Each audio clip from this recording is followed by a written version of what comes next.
నమస్కారం అండి నాగనాథ్ గారు. నమస్కారం ప్రకాష్. ఆధ్యాత్మిక జ్యోతిష్యం దాని యొక్క ప్రాముఖ్యత గురించి చక్కగా వివరిస్తున్నారు. మరి కర్కాటక రాశి వారి గోచార ప్రభావాలు ఎలా ఉంటాయి, ఈ ఆధ్యాత్మిక లక్షణాలను పెంపొందించుకోవడం ద్వారా వాటి ప్రభావంలో ఏమైనా మార్పులు వచ్చే అవకాశం ఉంటుందంటారా? ఖచ్చితంగా వస్తుందండి. ముందుగా హిట్ ప్రేక్షకులందరికీ కూడా నమస్కారం. కరుణ, సానుభూతి, అంతర్గత దృష్టి, పరిజ్ఞానం, లోతైన మనోవిశ్లేషణ, ఎదుటివారి పట్ల అవగాహన కలిగి ఉండడం, ఎదుటి వాళ్ళ కోసం ఎంత దూరమైన వెళ్ళి వాళ్ళ కోసం ఎంత పెద్ద త్యాగానికైనా వెనకాడనటువంటి ఒక రాశి ఉందంటే అది కర్కాటక రాశి. కర్కాటక రాశి గురించి ఒక బలమైన విషయం చెప్తారు. మీరు ఆధ్యాత్మికత అన్నారు కాబట్టి, ఆధ్యాత్మికత అంటే ఏంటి? ఆత్మ యొక్క అధిష్టాన రూపం, అధిష్టాన స్థితి అనొచ్చు. ఒక సామాన్యుడికి అర్థం అవ్వాలంటే, అంటే మీరు ఒక ఫండమెంటల్ లెవెల్ నుంచి ఒక హయ్యర్ లెవెల్కి జర్నీ చేసేటప్పుడు చాలా లక్షణాలని మీరు మెరుగుపరుచుకుంటూ అనవసరమైనటువంటి వ్యవహారిక విషయాన్ని వదులుకుంటూ మీరు ప్రయాణమే ఆధ్యాత్మిక ప్రయాణం. కర్కాటక రాశి వాళ్ళకి జీవితంలో చేదు అనుభవాలు కనుక లేకపోతే వాళ్ళకి నమ్మకము ఒక బలమైనటువంటి ఆత్మవిశ్వాసం వాళ్ళ మీద వాళ్ళకి ఈ రెండు లక్షణాలు తప్ప వాళ్ళకి ఇంకా ఏ తెలివితేటలు పెరగవు వాళ్ళకి. ఎందుకు? వాళ్ళు ఎవరినైనా నమ్మితే అంత గుడ్డిగా నమ్ముతారు, అంటే బ్లైండ్లీ ఆప్టమిస్టిక్ పీపుల్ అంటారు. సో వీళ్ళకి నమ్మకంతోనే జీవితంలో అన్ని సాధించుకోవచ్చు. రిలేషన్స్ కావచ్చు, ఫ్యామిలీ కావచ్చు, ఫ్రెండ్స్ కావచ్చు, సోషల్ రిలేషన్స్ కావచ్చు, ఏదైనా కానీ వీళ్ళ మూల ఆయుధం ఏంటి? నమ్మకం. సో కాబట్టి వీళ్ళకి జీవితంలో చేదు అనుభవాలు అయితేనే వీళ్ళ బుద్ధి పెరుగుతుంది. అదర్వైజ్ వీళ్ళు బుద్ధి వాడనే వాడరు. తెలుసా మేడం మీకు? ఇంటెలిజెన్స్ వేరు. అంటే పరిస్థితులకు తగ్గట్టుగా వాళ్ళని వాళ్ళు మార్చుకోవడం, పరిస్థితుల్ని అర్థం చేసుకోవడం, వ్యక్తుల్ని అర్థం చేసుకోవడం, వాళ్ళు చెప్పకుండానే వాళ్ళ యొక్క అవసరాలేంటో తెలుసుకొని వాళ్ళ అవసరాలను ఫుల్ఫిల్ చేయడం, మానవతా దృక్పథంతో చాలా సందర్భాల్లో క్షమాగుణం, ఇవన్నీ ఎలాంటి ఈ లక్షణాలను చెప్తుంటే మీకు ఏమనిపిస్తుంది? ఏముంది అండి, అందరికి ఉండే సర్వసాధారణ లక్షణాలు అనిపిస్తుంది. ఇది సర్వసాధారణమైన లక్షణాలు కావండి, ఇవన్నీ కూడా దైవ లక్షణాలే. మనం ఏం చేశామంటే వీటిని సర్వసాధారణమైన లక్షణాల కింద ఎందుకు తీసిపడేసామంటే, ఒకళ్ళలో ఆ గొప్ప లక్షణం ఉంటే మనం సహించలేము. ఒకవేళ ఎదుటి వారిలో ప్రేమభావం ఉంది, ఎంపతి మేడం మెయిన్ కర్కాటక రాశి వాళ్ళకి ఏంటంటే ఎంపతి, అంటే thinking from always others end. ఎదుటివారి కోణంలో ఆలోచించి ఆ ఆలోచనలో స్థిరంగా బలంగా నిలబడగలుగుతారు. మిగతా ఏ రాశికి కూడా అన్ని రాశులకు ఎంపతి ఉంటుంది, కానీ ఎంపతిలో ఏళ్ల తరబడి నిలబడడం అంటే ఏంటంటే, మీరు వేసుకునే షూస్ ఇంకోళ్ళు ఎవరైనా వేసుకుంటే సరిపోతుందా? చాలదు. మెజర్మెంట్ కరెక్ట్ లేనప్పుడు అంటే ఏంటి? తనకి రొటీన్ గా అలవాటు లేనటువంటి కొన్ని పనులు ఎదుటి వాళ్ళ కోసం చేస్తూ వాళ్ళని వాళ్ళు ఎప్పటికప్పుడు త్యాగం చేసుకుంటూ మానసిక శారీరక క్షోభను అనుభవించినా కానీ అది బయటకు వ్యక్తపరచకుండా వాళ్ళు ఏదైతే ఎదుటి వాళ్ళకి ఒక గమ్యానికి తీసుకురావాలి, వాళ్ళకు దిశానిర్దేశం చేయాలి అనుకున్నప్పుడు అపారమైనటువంటి త్యాగం, కార్యదక్షత కలిగినటువంటి గొప్ప రాశి ఏదైనా ఉందంటే కర్కాటక రాశి. అందరికి ఎంపతి ఉంటుంది. Do the really longer in to the empathy for the long duration? No. ఎదుటివారి కోణంలోకి వెళ్తారు కానీ మళ్ళీ మన కోణంలోకి వచ్చేస్తారు. కానీ వీళ్ళు ఏళ్ల తరబడి జీవితకాలం ఉంటారు. ఒక ముక్కలో చెప్పాలి మేడం, మీరు వినే ఉంటుంటారు శివి చక్రవర్తి కథ గురించి. ఒక శివి చక్రవర్తి కర్కాటక రాశిలోనే పుట్టింటాడు. శివి చక్రవర్తి కథ ఒకసారి చదవండి. ఆయనకి అగ్నిదేవుడు, ఇంద్రుడు కలిసి ఒక టెస్ట్ పెడతారు. ఇద్దరు ఒకళ్ళేమో పావురం రూపంలో వస్తే ఇంకోళ్ళు కూడా గద్ద రూపంలో వస్తారు. అది ఆహారంగా ఉన్నప్పుడు పావురం వెళ్ళి కావాలని ఏం చేస్తుంది, రాజు దగ్గర శిబి చక్రవర్తి దగ్గరికి వెళ్ళి నన్ను కాపాడమని అడుగుతుంది. ఆ మూల్యం పావురం ఏదైతే బరువు మాంసం ముద్ద ఉంటుందో అది నాకు ఇస్తే వదిలేస్తా అంటాడు. మాయ రూపంలో ఉంటారు ఇద్దరు, ఇంద్రుడును అగ్నిదేవుడు. అప్పుడు ఈయన ఏం చేస్తాడు, సరే ఏముంది ఆ ఆహారం నేను ఇస్తాను అనుకుంటాడు. అది ఈయన శరీరం నుంచి ఇవ్వాలి. అసలు మొక్కలు శరీరం కూస్తున్నా కొద్దీ ఆ బరువు తగ్గదు, ఎందుకంటే మాయ రూపంలో ఉంటుంది కదా, ఆ బరువు తగ్గకుండా చూసుకుంటారు వాళ్ళు. అప్పుడు తనని పూర్తిగా వెళ్ళి ఆ తరాజులో కూర్చున్నప్పుడు ఆ ఇంద్రుడు గాని అగ్నిదేవుడు ఆశ్చర్యపోయి ఆయనకున్నట్టు త్యాగ నిరది, ఆ యొక్క సెల్ఫ్ సాక్రిఫైసింగ్ నేచర్ ఏదవుతుందో దాని టెస్ట్ కోసం వచ్చామని చెప్పి వాళ్ళిద్దరు మళ్ళీ ఆ పూర్వ శరీరాన్ని ఆయనకి ఇచ్చేసి వెళ్ళిపోతారు. ఇది మీరు కర్కాటక రాశి వాళ్ళకి ఇన్ని గొప్ప లక్షణాలు ఉంటాయి, సెల్ఫ్ సాక్రిఫైసింగ్ ఉంటారు, వాళ్ళు జీవితంలో దీర్ఘకాలంగా ఒక బలమైనటువంటి ఆశయంతో ఉండి దానికోసం సర్వస్వం వదులుకునేటువంటి ఒక అంకిత భావం ఉంటుంది అని చెప్తే ఎవరైనా నమ్ముతారు? అసలు నమ్మరు. అందున ఈ కలియుగంలో మన దగ్గర మైనస్ పాయింట్ ఏంటి తెలుసు madam, we have stopped appreciating others, we have stopped praising people, we are more accustomed for criticizing, fault finding, degrading, insulting, వీటికి అలవాటు పడిపోయాం. కాబట్టి ఒక రాశిలో ఉన్నటువంటి దైవ లక్షణాలని మనం గమనించలేకపోతున్నాం. మనం దైవం అంటే ఏంటనుకుంటాము, మన మత గ్రంథాలు ఏం చెప్పాయి, వాళ్లే దైవము, మనం దైవం కాదనుకుంటాం. ఒక చిన్న కామన్ సెన్స్ ఎగ్జాంపుల్ మేడం, మీరు గుడికి వెళ్తారు కదా, మీకు నచ్చిన దేవుడి దగ్గరికి వెళ్తారు, పూజలు పునస్కారాలు హోమాలు జపాలని చేయించుకుంటారు.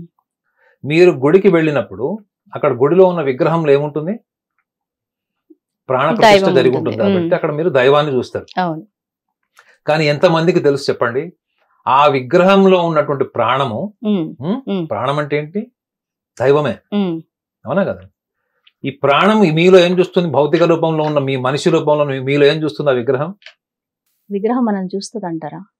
మన ప్రాణ ప్రతిష్ఠ అంటే కేవలం అది రాయి రూపంలో ఉంటే, రాయి రూపంలోనే ఉంటే భక్తులు వెళ్ళి దేవుణ్ణి దర్శించుకుంటారు, విగ్రహాన్ని చూస్తారు, నమస్కరిస్తారు, చంపలు కూడా అది చూస్తుందని వీళ్ళు నమ్ముతారు. కానీ ఆ విగ్రహం కూడా మనల్ని చూస్తుంది అన్న ఆలోచన, అవగాహన రాయిచ్చు ఉంటుందా? You are unaware of the energy that is reflecting, అంటే ప్రతిబింబించబడుతుంది. శక్తి అంటే ఏంటంటే, మీరు ఏ విగ్రహానికి పూజ చేయడానికి వెళ్ళారో, దర్శనం కోసం వెళ్ళారు, ఆ విగ్రహం కూడా మీలో ఉన్న దైవత్వాన్ని చూస్తుంది. ఇప్పుడు మనలో 2 లక్షణాలు ఉన్నాయని మాట్లాడారు, దైవ లక్షణం ఉంది, అసుర లక్షణం ఉంది. అంటే ఇప్పుడు అసుర లక్షణాన్ని కూడా అది ఆ విగ్రహం చూస్తుందిగా. అయితే మీరు ఇక్కడ ఒక విషయం గమనించాలి, మీరు ఎప్పుడైతే ఒక విగ్రహం దగ్గరికి వెళ్ళారు, ఆ విగ్రహం కూడా మీలో దైవ లక్షణాన్ని చూస్తుంది అనుకున్నప్పుడు మీకు అందులో అర్థం అవ్వాల్సింది ఏంటంటే, మీరు ఏ విగ్రహం దగ్గరికి వెళ్ళారు అన్నది ఏంటి, మీ చాయిస్ కదా. What is the explanation about the choice? ఈ చాయిస్ ని ఎలా ఎక్స్ప్లెయిన్ చేశారు ఆధ్యాత్మిక పరంగా? అహం కింద ఎక్స్ప్లెయిన్ చేశారు. అహం అంటే గర్వం కాదు, మళ్ళీ గుర్తింపు. ఓకే, ఈ మీరు దేన్నైతే ఇష్టపడతారో, దేని ద్వారా అయితే మీరు ఐడెంటిఫై అవుతారో, దేన్నైతే మీరు ఇది నా ప్రాణము, ఇది నా దైవము, ఇది నా సర్వస్వము అనుకుంటారో, అది మీ యొక్క బుద్ధిలో భాగం అయిపోయిందా లేదా? అవునా? మీకు నచ్చని గుడికి వెళ్ళండి, నచ్చని పని చేయండి, చూద్దాం. ఎందుకు చేయరు? మీ బుద్ధి స్వీకరించలేదు కాబట్టి. బుద్ధి స్వీకరించింది దేనైనా గానీ అహం కిందకి వస్తుంది, గుర్తుపెట్టుకోండి. మనశ్చిత్త బుద్ధి అహంకారాలు, మనసు చిత్తం బుద్ధి అహంకారం. బుద్ధి అంటే ఎప్పుడు మీరు గతంలో ఎప్పుడు ఉంటాడు, నాకు అది జరగలేదు, ఇది జరగలేదు, నన్ను మోసం చేశాడు, ఇదంతా కూడా ఏమవుతుంది, మీకు అహంకారం అవుతుంది.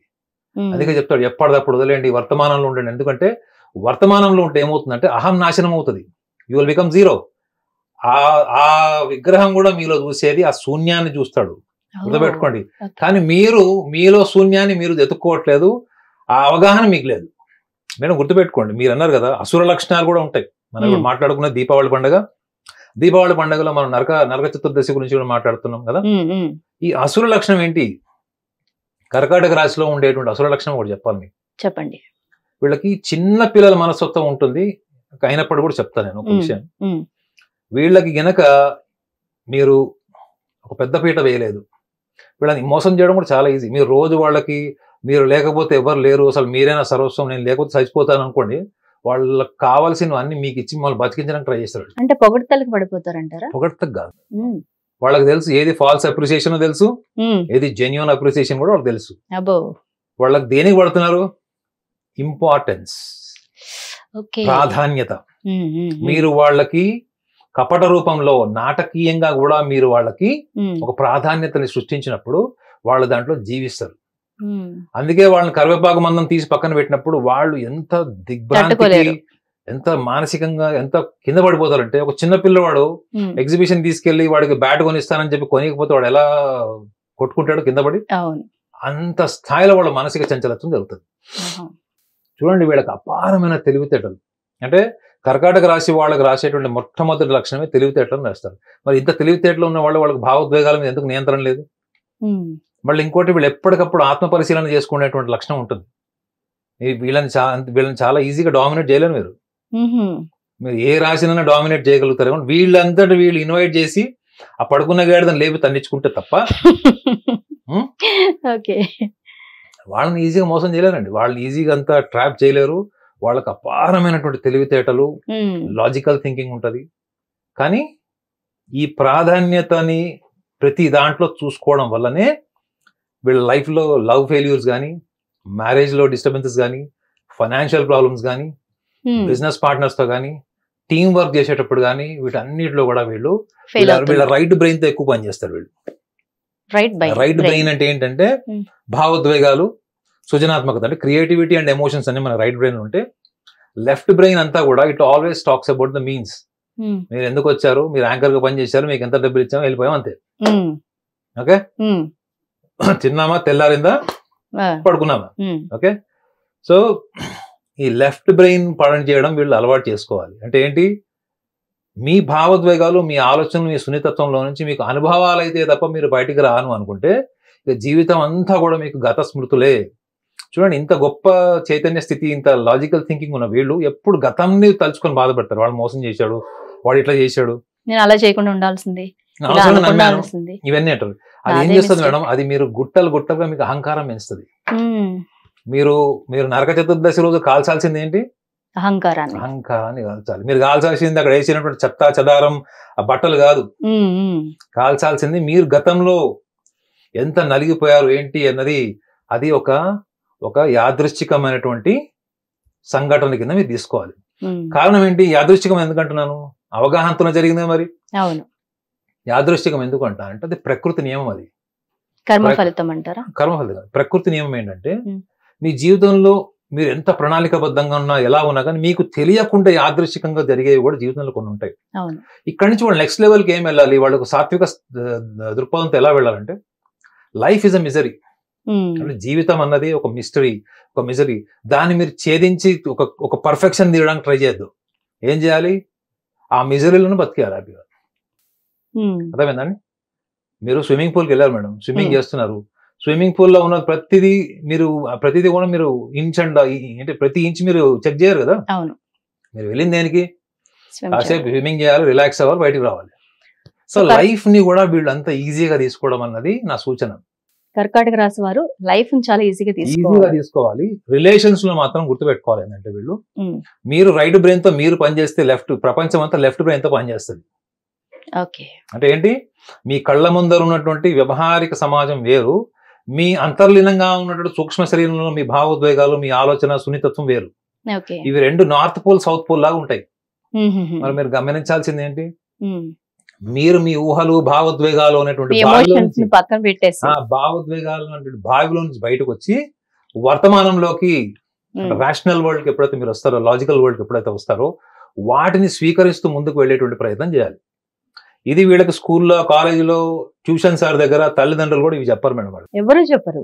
ఎందుకు చెప్పరు అంటే, వాటి ఇంపార్టెన్స్ ఏముంది లేరా, అనుభవం అయితే నువ్వే తెలుసుకుంటా ఉంటారు. కానీ నిజంగా అనుభవం అయితే తెలుసుకుంటే వాడు బుద్ధిమంతుడు ఎందుకు అవుతాడండి. సో ఆధ్యాత్మిక జ్యోతిష్యం అంతా కూడా బుద్ధిని పదును చేసేటువంటి వ్యవహారమే చెప్తుంది. అంతే తప్ప నీకు ఈ వారం నీకు అద్భుతము, నీకు ₹1,00,000 వస్తాయి, లాటరీలో బంగారం కలిసి వస్తుంది, రాజయోగం వస్తుంది, ఇవి చెప్పదండి. కానీ ఇప్పుడు చాలా మంది దీపావళి అయిపోయాక అబ్బా మా రాసులు మారిపోతాయి, మాకు యోగాలు వచ్చేస్తున్నాయంట అని చాలా మంది ఆశపడుతున్నారు. అది నిజమే అంటారా, వచ్చేసే అవకాశం ఉందా? నేను చెప్తాను, అవసరం నన్ను తిట్టుకుంటారు అనవసరంగా. మేడం ఇప్పుడు ఒకవేళ మీ జీవితంలో మీ అవగాహనతో జరగకుండా, అంటే మీ అవగాహనతో సంబంధం లేకుండా మీ జీవితంలో అద్భుతాలు సాధిస్తారు, విజయాలు సాధిస్తారు అనుకుంటే, నేను ఒక ఆస్ట్రాలజర్ గానే ఉండేవాడిని. ఎస్వి నాగనాథ్ ఆస్ట్రాలజర్ అని ఉన్న డెసిగ్నేషన్ ఉండేది. 20 ఏళ్ల నుంచి నా డెసిగ్నేషన్ ఏముంది, ఆస్ట్రో సైకాలజిస్ట్ అంది. ఇక్కడ చూసుకోండి, కెమెరామన్ బాబు క్లోజ్ అప్ పెట్టుకొని ఇది నా రక్తంలో, నా యొక్క ఉచ్ఛ్వాస నిశ్వాసంలో నా డెసిగ్నేషన్ కలిసిపోయిందంటే నేను ఎంత పరిశోధన చేసి ఉంటానో ఆలోచించండి. అంటే కర్కాటక రాశి వాళ్ళు గమనించాల్సింది చాలా సున్నితమైనటువంటి విషయం ఏంటంటే, ఎవరికి నచ్చినట్లు వాళ్ళు ఉంటారు, ఎవరికి నచ్చినట్లు వాళ్ళు మాట్లాడతారు, ఎవరికి నచ్చిన నిర్ణయాలు వాళ్ళు తీసుకుంటారు. ప్రతి నిర్ణయంలో, ప్రతి ఆలోచనలో, ప్రతి మాటలో కూడా నీకు ఇంపార్టెన్స్ ఇవ్వాలి, నీకు ప్రాధాన్యత ఇవ్వాలి, నిన్ను గౌరవపూర్వకంగా చూడాలి అనుకున్నది ప్రాథమిక స్థాయి. మీరు నేను ఫ్రెండ్స్ అనుకోండి, మనకి ఫండమెంటల్ లెవెల్లో ఏంటి బాగున్నారా పలకరింపుకుంటాం, కాస్త హాస్పిటాలిటీ ఉంటుంది. కానీ ఒక ఇంటిమేసీ పెరిగిన తర్వాత ఏమవుతుందంటే మనము ఒక వ్యక్తి గురించి మనం ఎలా మాట్లాడుతున్నాం అన్నది రెస్పెక్ట్ కింద కాదు, ఆ వ్యక్తి వెనక ఎలా ఉన్నాము, వాల్యూస్ అవి. వీళ్ళు ఆ వాల్యూస్ స్టేజ్కి వెళ్ళాలి అంటే వీళ్ళకి 30-40 ఏళ్ళు వచ్చే వరకు రాదు. మరి అంత లోపల జీవితం అంతా కూడా వీళ్ళని తవ్వి పిండి రుబ్బేసి వదిలేస్తుంది కదా. మరి గత స్మృతులు అన్నీ ఏమవుతాయి, అహంకారం కింద మారుతాయి. ఈ అహంకారంతో మారిపోయిన భావోద్వేగాలు అన్ని కూడా జీవితకాలం వీళ్ళని ఆధ్యాత్మిక మార్గంలోకి వెళ్లకుండా అడ్డుకడతాయి. నేను 80 సంవత్సరాలు 70 సంవత్సరాలు కర్కాటక రాశిలో జన్మించిన వాళ్ళందరిని అడిగాను. వాళ్ళందరూ కూడా ఏంటి అన్ని వదిలేసి సర్వసన్య పరిత్యాగం చేసిన వాళ్ళు. నేను వాళ్ళని ఉట్టిగా వాళ్ళ గతం గురించి జస్ట్ టచ్ చేశాను అంతే. 3 గంటలు చెప్పారు వాళ్ళ గతం గురించి. వాళ్ళు ఏ ఆధ్యాత్మిక సాధన చెప్పండి. మీరు గతాన్నే తోలుకొని గతం గురించి బాధపడి దాని మీద జడ్జిమెంటల్ అయ్యారంటే still you are undergoing the ignorance of the egoism. అంటే అజ్ఞానంలో ఉన్న అహంకారం, అది ఆ మామూలు అహంకారం కూడా కాదు. నీకు 70 ఏళ్ళు వచ్చేసినాయి, సో కాబట్టి అక్కడే ఉన్నాడు వాడు. సో కాబట్టి కర్కాటక రాశి వాళ్ళందరికీ కూడా ముఖ్యంగా ఈ నరక చతుర్దశి రోజు గ్రహించాల్సింది ఏంటంటే, ఆ తగలబడుతున్న నరకాసురుల్లో మీరు మీ గతాన్ని తగలబెట్టడం అంత ఈజీ కాదు మేడం. ఎందుకంటే ఇప్పుడు నేను అనుభవంతో అంటే నేను అబ్జర్వ్ చేసింది చెప్తాను కదా. ఒక మనిషి జీవితంలో చాలా ఎన్లైటెండ్ స్టేట్ ఏదైనా ఉందంటే పుస్తక పరిజ్ఞానం, గ్రంథాలు, ఆధ్యాత్మిక జీవితం, గడ్డము, మీస ఇది కాదండి. నీకు ఎటువంటి బాల్యం, ఎటువంటి పరిస్థితులను ఎదుర్కొన్నావు, దాన్ని నువ్వు అధిగమించావంటే you are enlightened. You got my point? ఏ మనిషి కూడా వాడి బాల్యం, ముఖ్యంగా 15 సంవత్సరాల జీవితాన్ని వాడు మర్చిపోలేడు. ఆ అనుభవాల నుంచి ఏర్పడిన వ్యక్తిత్వం వాడిని వదలదు. అలాంటిది ఆధ్యాత్మిక ముసుగు, ఆధ్యాత్మిక రంగులు అన్నిటికంటే నువ్వు నిజంగా నీ గతాన్ని నువ్వు అధిగమించావా లేదా, నీ గతాన్ని నువ్వు బానిసలాగా చేసుకున్నావా లేదా, ఈ ఒక్క విషయం కర్కాటక రాశి వాళ్ళని చెక్ చేసుకోమని madam. I'm telling you know, they are less than or equal to the enlightened souls. Enlightened souls, I'm telling enlightened souls. అందుకే చెప్పాను, శివి చక్రవర్తి ఒక ఊహాత్మకమైనటువంటి చిత్రం నేను ఇవ్వాలి అంటే కర్కాటక రాశి వాళ్ళకి శివి చక్రవర్తి యొక్క రూపం ఇస్తాను, గుణగణాలు అన్నిట్లో. కానీ వాళ్ళు ఈ చిన్న చిన్న తప్పిదాల వల్ల వాళ్ళ గతాన్ని అంతా కూడా వాళ్ళు కనుక మిస్టీరియస్ చేసుకున్న, ఒక మిజరబుల్ చేసుకుంటే దానికి ఎవరు బాధ్యులు చెప్పండి. అది ప్రతి మహర్దశలో, అంతర్దశలో, ముఖ్యంగా వాళ్ళకి ఇప్పుడు కుటుంబ స్థానంలో కేతువు, అష్టమంలో రాహు, భాగ్యంలో శని, వ్యయంలో గురువు, ఇంత కాంప్లికేటెడ్ ప్లానెటరీ పొజిషన్ ఉన్నారు వాళ్ళు.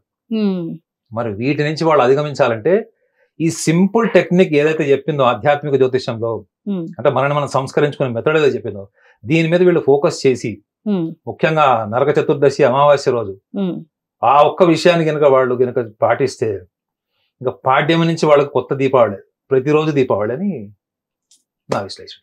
చాలా చక్కగా చెప్పారండి. Thank you very much Naganath గారు.